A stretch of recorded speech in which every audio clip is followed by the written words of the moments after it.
Aujourd'hui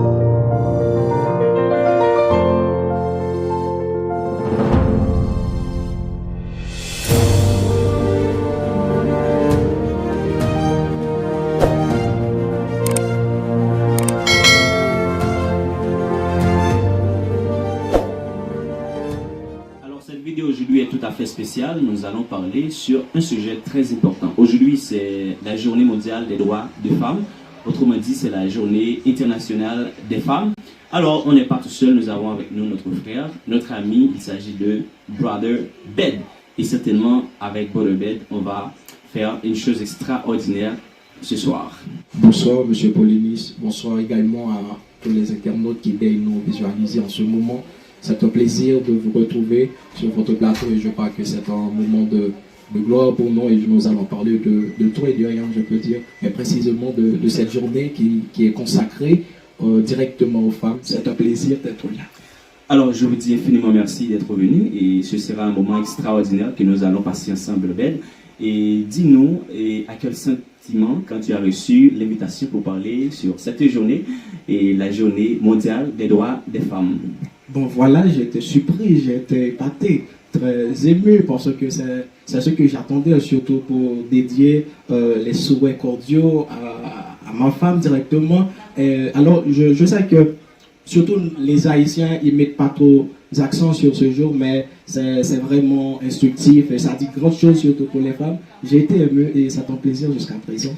Alors infiniment merci d'être venu, ce sera un moment béni, un moment extraordinaire. Alors nous sommes là pour faire une réflexion, c'est une vidéo pour faire une réflexion sur la journée mondiale des droits des femmes. Parce que nous constatons dans le monde actuel où nous vivons, on maltraite les femmes. Et pour toi, qu'est-ce que ça veut dire la journée mondiale des femmes, autrement dit la journée mondiale des droits des femmes? Donc comme je viens de dire, donc ça dit grand chose. Et je crois que c'est pas seulement ce jour-là qui désirent que les femmes sont importantes. Donc je crois naturellement elles ont leurs droits dans la société, elles sont grandes, leurs valeurs sont énormes et je crois que elles méritent d'être appréciées. Tout à fait. Alors, je comprends que c'est pas seulement le 8 mars qu'on doit apprécier les femmes, c'est-à-dire dans une année il y a 365 jours, c'est-à-dire toute l'année on doit honorer les femmes, on doit les apprécier, donc elles méritent vraiment d'être appréciées. Alors, certainement, il y a beaucoup de gens qui ne connaissent pas Brother Bed et il est avec nous pour parler sur la journée mondiale des femmes. C'est une réflexion. Alors, dis-nous, qui est Brother Bed? Alors, M. Polinis, Brother Bed, c'est un écrivain, poète, slameur. Et encore mieux, ça veut dire que je suis chrétien. Et ça fait plaisir pour moi. Alors, merci Brother Bed. C'est la journée mondiale des droits des femmes. Alors, on ne peut pas passer sans de ne pas parler un peu sur l'historicité de cette date, 8 mars. Comme je vous ai dit tantôt, c'est pas seulement 8 mars qu'on doit apprécier les femmes, mais on doit apprécier les femmes pendant toute l'année et on va voir pourquoi cette date est venue et pourquoi nous avons aujourd'hui un 8 mars pour apprécier les femmes. Alors, il fut un temps, Ben, les femmes subissaient pas mal de discrimination, d'inégalité, de violences. Alors, je pense que nous allons essayer ensemble de voir. Nous allons également citer quelques violences que subissent les femmes et pourquoi on est venu avec cette date belle. Bon, voilà, l'Écriture nous dit que c'était douloureuse de la part des femmes. Et à cette époque, elles étaient dépourvues de certaines réactions sociales. Je crois elles ne pouvaient pas voter, tout ça, elles ne pouvaient pas faire d'autres choses. Mais faisons une rencontre biblique. Donc même la Bible, l'apôtre Paul, de manière directe, il a su écrire que les femmes n'ont pas le droit de diriger. Je ne crois pas que si tu as déjà tombé sur ce chapitre-là. Donc pour voir que c'était une nature, je pense, pour les femmes, vraiment. Je crois que c'était à la veille du XXe siècle que les femmes ont pris cette tentative révolutionnaire.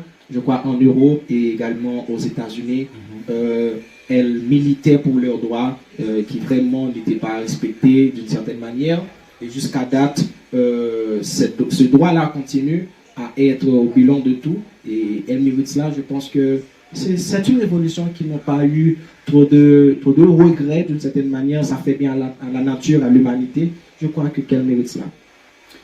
Alors, c'est vraiment évident, et plus près de nous en Haïti, je pense que c'était en 1957, les femmes avaient le droit de voter. Par exemple, le droit de voter, et si la femme n'a pas le droit de voter, est-ce que vous pensez que nous pouvons avoir une femme comme une présidente?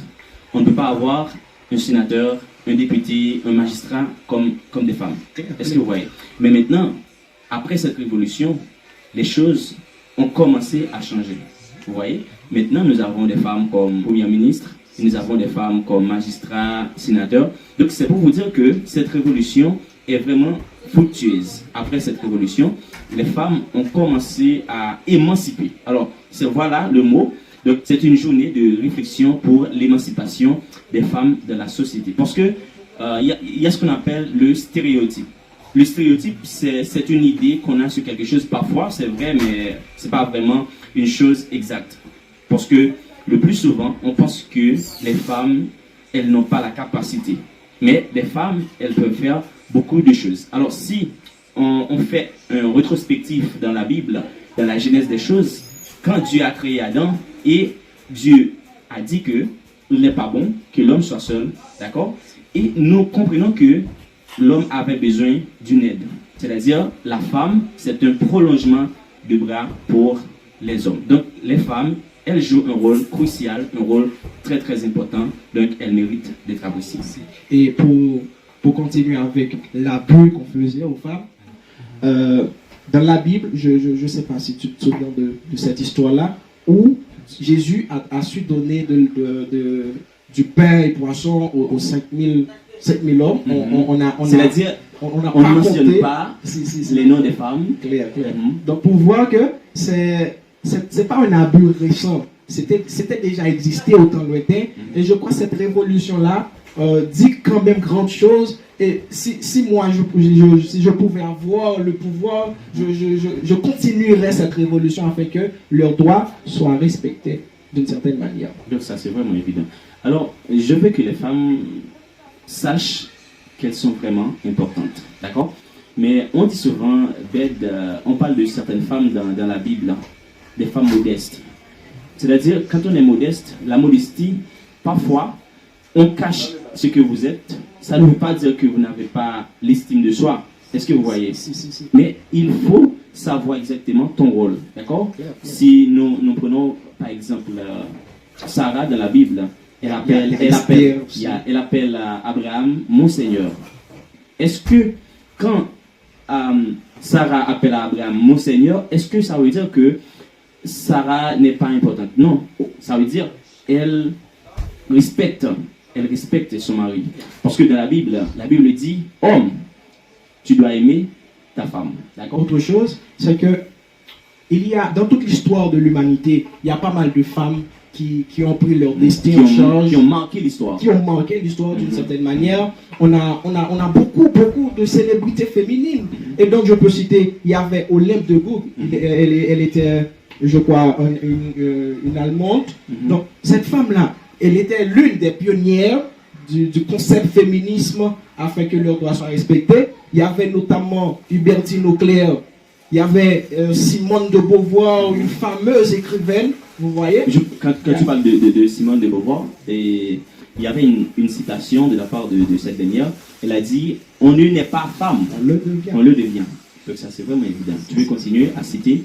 Oui, notamment pour cette affaire, savoir que les femmes, elles ont besoin du soutien de l'homme, notamment afin que leurs droits soient respectés. Donc, ces pionnières en faveur du concept féminisme, ces femmes-là, elles ont tellement de bravoure, elles ont milité. Et disons, femme, c'est pas homme, un combat féminin.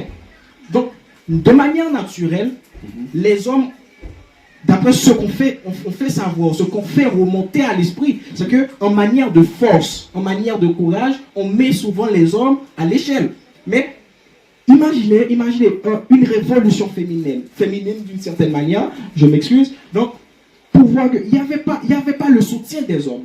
Elles ont pris leur destin en charge, elles se sont embrouillées, elles se sont mises sur le plateau de combat afin que leurs droits soient respectés. Et enfin, c'est respecté. On ne peut pas s'en passer de ce jour-là. Donc, c'est pourquoi on est là aujourd'hui pour rappeler aux femmes qu'elles sont vraiment importantes. Et il y a pas mal de discrimination, il y a pas mal d'inégalités de genre, parce que parfois, il fut des temps, et les femmes étaient privées de congés. Ok? Étaient privées de congés. C'est-à-dire, il y avait certaines choses que les hommes ont bénéficié, mais les femmes, elles étaient privées de ces choses-là. Donc, on va voir les différentes violences, ok? Les différentes violences. Donc, c'est ce que nous allons voir maintenant. Alors, on va observer une courte pause de retour pour pouvoir en parler sur la violence sur les femmes.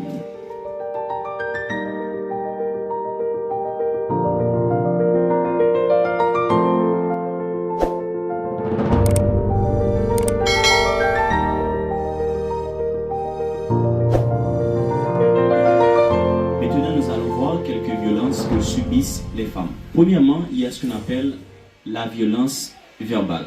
La violence verbale, et dans notre société, et on voit que les femmes subissent pas mal de violences, mais la première qu'on va considérer, c'est la violence verbale. Comment tu te sens quand tu entends on fait des violences verbales sur les femmes? Les femmes, elles sont violées comment?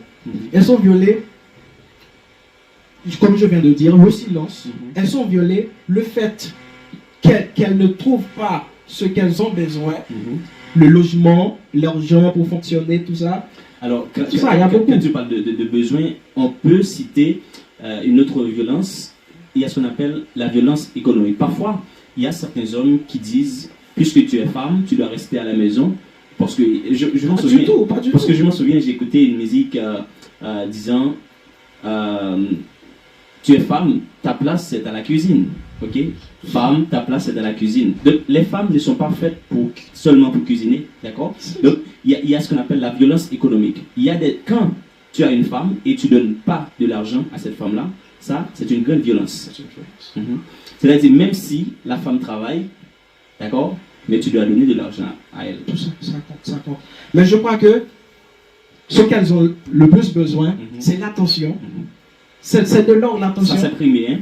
Si, c'est de l'or. Je crois qu'elles ont besoin de cela. Donc, au gré de ce jour, donnons du courage aux femmes. Au gré de ce jour, favorisez les femmes. Donnons à elles ce qu'elles ont besoin, l'attention comme je viens de dire. Et puis je crois que la nature a besoin des femmes. Et regardez, Dieu, comme tu viens de dire tout à l'heure, Dieu savait que l'homme allait besoin d'une femme. Je ne sais pas ce qui était dans l'intention de Dieu. Ce n'était pas un animal. Une femme, tout simplement une femme.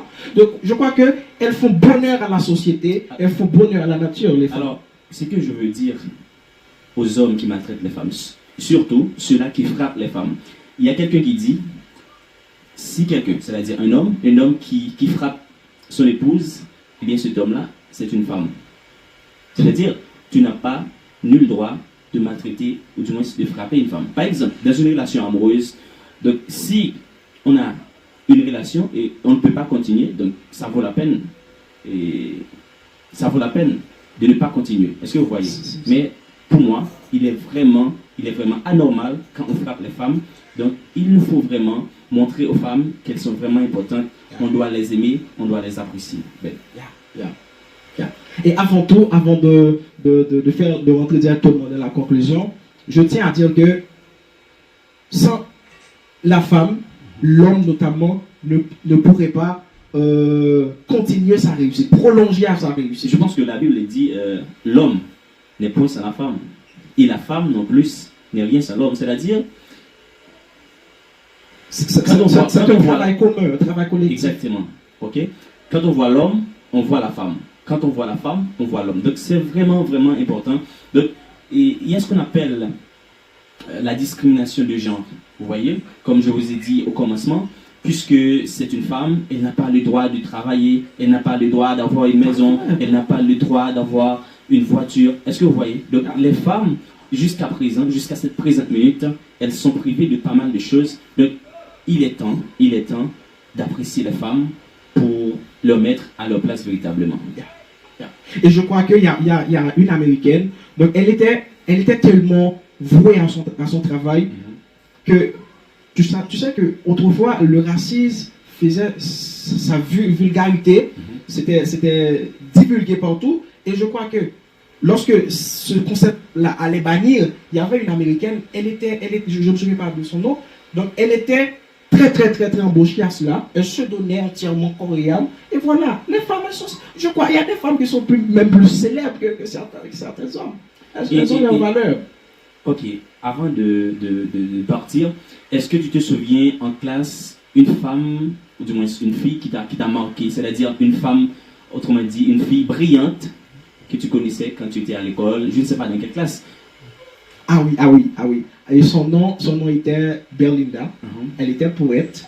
Elle écrivait tout le temps des mots d'amour. Et je crois que c'est avec elle que j'allais entreprendre. Qu'est-ce que ça t'a dit quand tu vois une fille brillante, surtout à l'école, qui est toujours la première, qui obtient toujours de belles moyennes, tout ça? Bon, voilà, ça me dit d'être plus motivé, de m'engager beaucoup plus, parce que je ne dis pas que je suis de même égalité avec les femmes, je permets-moi de dire ça, mais je crois que ça me dit de faire plus d'efforts, d'aller au-delà. Alors, il y a une chose que tout le monde doit savoir, il y a ce qu'on appelle la hiérarchie. La hiérarchie, c'est une échelle d'autorité, d'accord? Et dans la Bible, Dieu, nous avons Dieu, il est le chef de Christ, d'accord? Parce que Dieu est le Père de Christ, est le Père de Jésus, vous voyez? Et Jésus est le chef de l'Église. Est-ce que vous voyez? Et l'homme est le chef de la femme. Alors, avant de partir, qu'est-ce que tu comprends quand la Bible dit l'homme est le chef de la femme? Bon, voilà, ça me dit que c'est un maître qui doit prendre soin de sa maîtresse. Ça me dit que c'est un travail qui doit être conclu. Ça me dit que donc c'est un travail qui ne doit pas s'exercer de manière unique. Ok, tu veux parler, ça se fait collectivement, réciproquement, tout ça. Et c'est ça, clair. C'est ça. Alors, je veux que les hommes sachent, quand la Bible dit que l'homme est le chef de la femme, vous n'êtes pas là pour frapper les femmes, d'accord? Tout à fait. Mais au contraire, il faut les apprécier, il faut les garder, il faut les chérir. Les garder. Donc ça, c'est vraiment évident. Et nous voyons une dégradation dans notre société. Il fut des temps, par exemple, si tu es dans une camionnette, il y a une seule place, d'accord? Cette place-là doit réserver à la femme, vous voyez? Parce qu'on dit souvent, les femmes d'abord. Mais je constate aujourd'hui, parce que je fais l'expérience, parfois, je suis dans une camionnette, il y a des hommes qui disent, non, ça c'était longtemps, s'il y a une seule place, je dois m'asseoir, je m'en fous avec les femmes. Alors c'est un Satan numéro 2, je peux dire. Donc, je crois que les femmes, elles sont des bébés. Des bébés qui doivent être soignés. Soignés par qui? Par les animaux, par l'homme. Alors, il y a une chose que nous devons mettre en évidence, c'est parfois, les bébés sont vraiment nuisibles. Mais qu'est-ce que tu penses? De la femme et les hommes? Quelle comparaison peux-tu faire entre la femme et le bébé? Tu dis que la femme est un bébé, donc parfois les bébés ça donne de problèmes. Nous ne devons pas ignorer ça, parce que parfois les femmes, elles sont vraiment nuisibles. Tout à fait. Je ne mets pas toutes les femmes dans ce même panier. Est-ce que vous voyez? C'est pourquoi je dis parfois. Mais quelle comparaison, quelle similitude peut-on faire entre une femme et un bébé? Bon, sur ces autres faits, je peux dire que c'est vrai. Les bébés, ils sont nuisibles, ils sont pertinents. Les femmes aussi, elles sont nuisibles, elles sont pertinentes. Mais malgré les cris, malgré les douleurs, malgré les bouillies, les embarras, il faut soigner ça parce qu'on va avoir un moyen de sortir. Tout à fait. Et elles sont utiles. Alors, il y a quelqu'un qui dit, femme, c'est un mal nécessaire. Tu es d'accord? À moitié. Alors, il y a quelqu'un qui dit également, parce que j'aime citer ce que disent les gens, surtout quand j'apprécie ça, et il y a quelqu'un qui dit, les femmes, elles se mettent en colère pour deux raisons. Pour n'importe quoi et pour rien. Tu es d'accord? Bon, là, c'est une philosophie assez énorme, mais je ne crois pas qu'on va parler des choses qui ne sont pas en faveur à la portée des femmes. Parce que c'est un jour qui est consacré à elles. Au lieu de parler de leurs défauts, c'est vrai, elles sont nuisibles. difficile, mais quand même, profitons de les honorer. Ça veut dire, même si elles sont nuisibles, on ne peut pas vivre sans eux. Tout à fait, tout à fait. C'est comme, à chaque fois qu'on mange, est-ce que tu connais ça? Chaque aliment, les aliments, ils ont normalement leurs biens et leurs mauvaisetés, les désavantages, tout à fait. Tout à fait. Mais quand même, est-ce qu'on peut les mépriser de la nourriture? Quand même, on doit manger. On doit manger. C'est-à-dire, ça peut être arrivé quand tu manges cet aliment, quand tu le consommes, ça ne te fait pas trop bien, mais le corps a besoin de ça. Il y a ce qu'on appelle effet secondaire. Exactement. Voyez? Donc je crois que c'est la même chose pour les femmes, même si certaines fois elles nous font du mal, elles nous causent du tort, mais soyons matures envers elles, tout ça. Alors, on ne va pas vraiment élargir le cadre à faire surface sur les défauts que possèdent les filles, mais je crois que les hommes aussi, ils sont méchants. Les hommes aussi, ils sont méchants. On ne va pas vraiment parler là-dessus parce que nous n'avons pas suffisamment de temps, mais parfois, ils ont fait vraiment du tort aux femmes. Surtout quand tu as une femme, il faut donner de l'argent, il faut donner de l'attention à elle, tu vois. Donc ça, c'est vraiment, vraiment important. Tout à fait. Alors, on ne peut pas tout dire dans une vidéo bête et il suffit le temps de prendre un congé de tous nos amis. Et ça a été pour nous un grand plaisir et je dis merci infiniment à notre frère, notre ami Bed pour sa présence. Bed, avant de partir, qu'est-ce que tu as à nous dire et à nos abonnés? Normalement, rien de grand, seulement honorons les femmes, prenons soin d'elles, soyez matures envers elles, comprenez-les, et je crois que ça va faire bonheur à la nature, à l'humanité. J'étais normalement ému d'avoir été là. Je crois que c'est pas en dernier jour, Monsieur Paulinis, on pourra être encore sur le même plateau. À la prochaine, c'est un plaisir, ça fait bonheur, merci, merci. Alors merci Bed, merci à chacun de vous, ça a été un grand plaisir. Je vous dis merci d'avoir été des nôtres. Au revoir, que Dieu vous bénisse tous. Et mon les femmes.